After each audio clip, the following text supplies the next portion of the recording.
All right, so there are cyber threats all around us. So, how can we be more aware in an AI driven world? Well, Jay Korpi is a cybersecurity expert and co founder of Peak Solutions.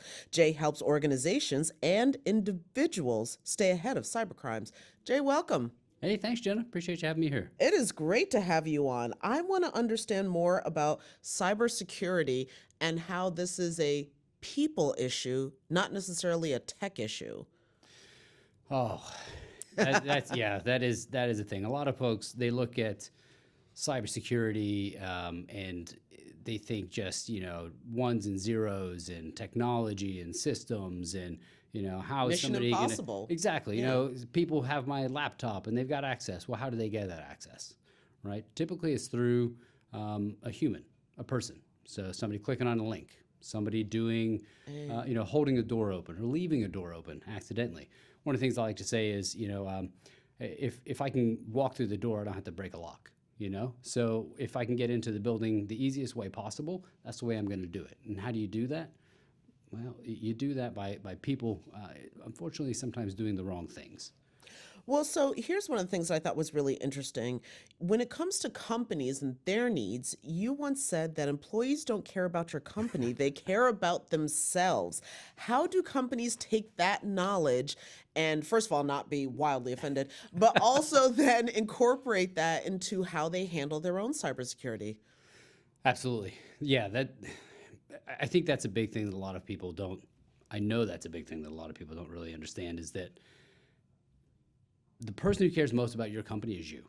It's your company, right? So why should I, as an employee, care about your company?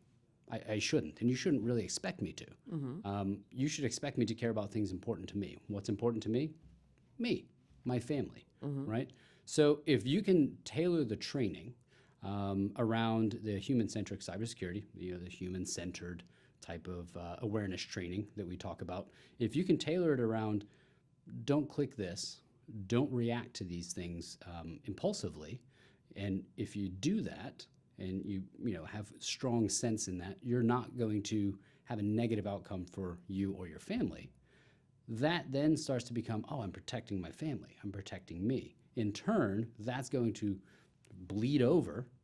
As we all know, you have water cooler talk, your family life comes to work, you talk about it. That type of thing is going to bleed over into work, and that's going to protect your organization, your company inherently. Okay. So then tell me how AI factors into that because I understand artificial intelligence is now an additional layer to factor in. AI is so many companies. AI is amazing, right? It really is. It's really generating a lot of content. It's streamlining things for folks. One of the things about AI is people are just taking it and going, I need AI. And they're plugging it in. And it's just going right away. It's really fast. And they're not really thinking of the repercussions of what happens if I put this in place. And if you start using AI without it understanding risk, it's going to start ignoring risk. So it's up to you to say, to train your AI models and things that you're using, it's up to you to train those on the risks that you foresee and what you are willing to accept in your organization. Can you give me sort of an example of what you mean when people are taking AI and plugging it in? Just, yeah. Absolutely. So there's early when ChatGPT first came out, there's a fairly well-known situation where a company, a large electronics company, we'll say, they do cell phones, televisions, other things. Somebody was using ChatGPT to help them write code, and they were putting in some company secret stuff, because it's proprietary Into code. ChatGPT. Into ChatGPT. It's proprietary code. Yeah. ChatGPT, what does it do? It learns from that, okay? And it stores it. And so then when I, as somebody else, go in and say, hey, I need to know how to write this code. Can you make this code better for me? And it goes, oh yeah, I know that. And it recalls back to the proprietary code that was put in, and it pulls it out and says, here you go. Here's some information that might help you. And this is how you can better write it. And so some secrets were leaked that didn't want to be put out by the tech company. And when those secrets were leaked, they had to then redo a whole bunch of things in their organization and in their environments to be able to protect themselves. So what I say is knowing the AI that you have is very beneficial. Of But course. knowing the AI toolings that you're using, knowing what they're doing with that information, and having the ability to opt out. If you're able to put AI into your own environment and use it yourself, great. But if you're relying on a SaaS platform, software as a service type platform, then perhaps they're using it in another way that you may not be aware of or want them to do.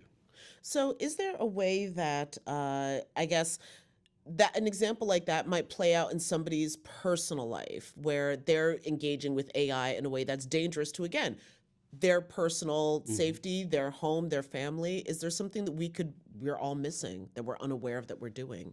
Good. That's a great question. That's a great question. Yeah, you could think about different ways that people are using AI assistants, managing your calendars and stuff. So just think from a personal standpoint of if I'm putting all my calendars in, my information, people that are on the back end of this now know what I'm doing, where I'm at, what Your my comings schedule and is. goings, yeah. Exactly. And so this could be something that a social engineer could possibly use for work stuff. I know when you're going to be at home. I know when you're going to be at work.